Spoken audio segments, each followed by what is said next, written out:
আজকে তৈরি করে দেখাবো চিকেন ফ্রাই, তবে অন্যরকমভাবে। একবার কষ্ট করে মাখিয়ে রাখলে পুরো মাস জুড়ে খেতে পারবেন। এখন রমজান মাস, রমজান মাসের ইফতারি টেবিলে চিকেন ফ্রাইটা থাকলে বাচ্চারা তো বেশ খুশি হয়। তবে অনেকেই ভাবেন এই চিকেন ফ্রাই বানানো হয়তো অনেক বেশি কষ্টের কাজ, মোটেই না।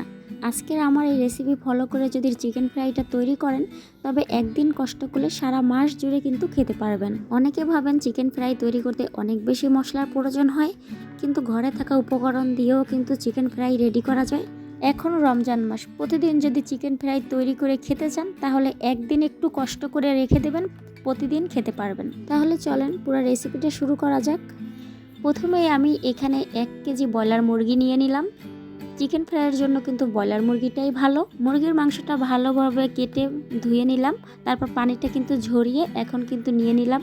প্রথমেই 1 কেজি ব্রয়লার মুরগির জন্য আমি দিয়ে দিলাম কিন্তু 3 চামচ রসুন বাটা।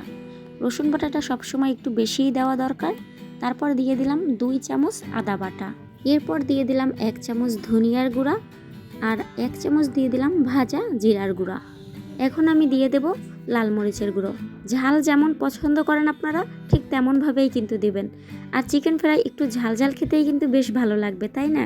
এখানে আমি 3 চামচ লাল মরিচের গুঁড়ো দিয়ে দিলাম। তারপর দিয়ে দিলাম কিন্তু এখানে কর্নফ্লাওয়ার 2 চামচ আমি এখানে কর্নফ্লাওয়ার দিয়ে দিলাম। 1 কেজি ব্রয়লার মুরগির মাংসের জন্য যতটুকু মশলা প্রয়োজন আমি ঠিক ততটুকু করেই দিতেছি।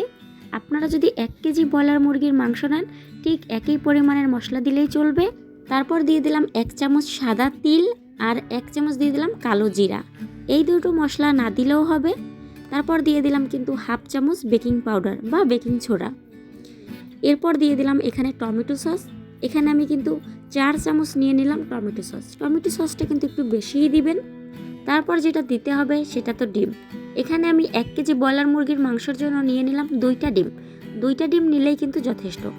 যদি ফ্রিজে থাকে ডিম, তাহলে অবশ্যই কিন্তু 15 মিনিট আগে বের করে রাখবেন। একদম ঠান্ডা ডিমটা কিন্তু দিবেন না।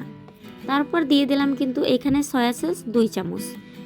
এরপর আমি দিয়ে দেব কিন্তু স্বাদ মতো লবণ। এখানে আমি 1 চামচ দিয়ে দিলাম ভরা ভরা লবণ। আপনারা একটু মাখানোর পরে তারপর আবার একটু চেক করে নেবেন যে লবণটা হয়েছে কিনা। যেহেতু একবারে মাখিয়ে অনেক দিনের জন্য ডিপ ফ্রিজ করে রেখে দেব, সেজন্য লবণটা অবশ্যই একটু চেক করে নেবেন। এরপরে দিয়ে দিলাম কিন্তু ময়দা। এখানে আমি 3 চামচ ময়দা দিয়ে দিলাম। ময়দাটা যদি আপনাদের না থাকে, তাহলে আটাও দিতে পারেন, কোনো সমস্যা নেই তাতে। সব মশলাগুলো তো দেওয়া হয়ে গেল। এখন কিন্তু ভালো করে মাখিয়ে নিতে হবে। একদম মাংসের সাথে মশলাগুলো যেন ভালোভাবে মিশে যায় প্রতিটা মাংসে, সেভাবে কিন্তু ভালোভাবে মাখিয়ে নিতে হবে। দেখেন আমি কিভাবে মাখিয়ে নিলাম। মশলা দিয়ে মুরগির মাংস তো মাখানো হয়ে গেল। এখন ডিপ ফ্রিজ করে কিভাবে রাখবো, তাই না? চলেন সেটা দেখাই। প্রথমেই একটা বক্স নিয়ে নেবেন। অবশ্যই বক্সটা কিন্তু ভালোভাবে ধুয়ে পানি মুছে তারপর নেবেন। তারপর বক্সে কিন্তু সব মাংসগুলো আমি এখানে রেখে দেব। এরপরে যেটা করবেন, সব মাংস ভালোভাবে রেখে দেওয়ার পরে বক্সের ঢাকনা দিয়ে ঢেকে ডিপ ফ্রিজে রেখে দেবেন। অবশ্যই ডিপ ফ্রিজে রাখতে হবে। এখন কিভাবে এই চিকেন ফ্রাইটা ভাজবেন, তাই না? ধরেন ডিপ ফ্রিজে রেখে দিলেন পুরো মাংসটাই। মাংস ভাজার ঠিক 2 ঘন্টা আগে ডিপ ফ্রিজ থেকে বের করে নেবেন। 2 ঘন্টা আগে যখন ডিপ ফ্রিজ থেকে বের করে রাখবেন, 2 ঘন্টা পর কিন্তু মাংসগুলো একদম নরম হয়ে যাবে। তখন কিন্তু চুলায় তেল গরম করে যত কয় পিস চিকেন ফ্রাই প্রয়োজন ভাজার জন্য ততটুকু কিন্তু নিয়ে নেবেন। আমি এখানে কিন্তু 8 পিস চিকেন ফ্রাই নিয়ে নিলাম। চিকেনগুলো কিন্তু এখন ভাজতে দিয়ে দিলাম ডুবা তেলে। অবশ্যই কিন্তু ডুবা তেলে ভাজতে হবে। চুলার আঁচটা কিন্তু মিডিয়ামে রাখবেন। এক পাশ হয়ে যাওয়ার পরে কিন্তু আমি আর এক পাশ উল্টিয়ে নিলাম। কালারটা কত সুন্দর আসছে। আর মাংসটা ভাজতে কিন্তু বেশি সময় লাগবে না, 10 মিনিটের মতোই কিন্তু মাংসটা ভাজতে লাগবে।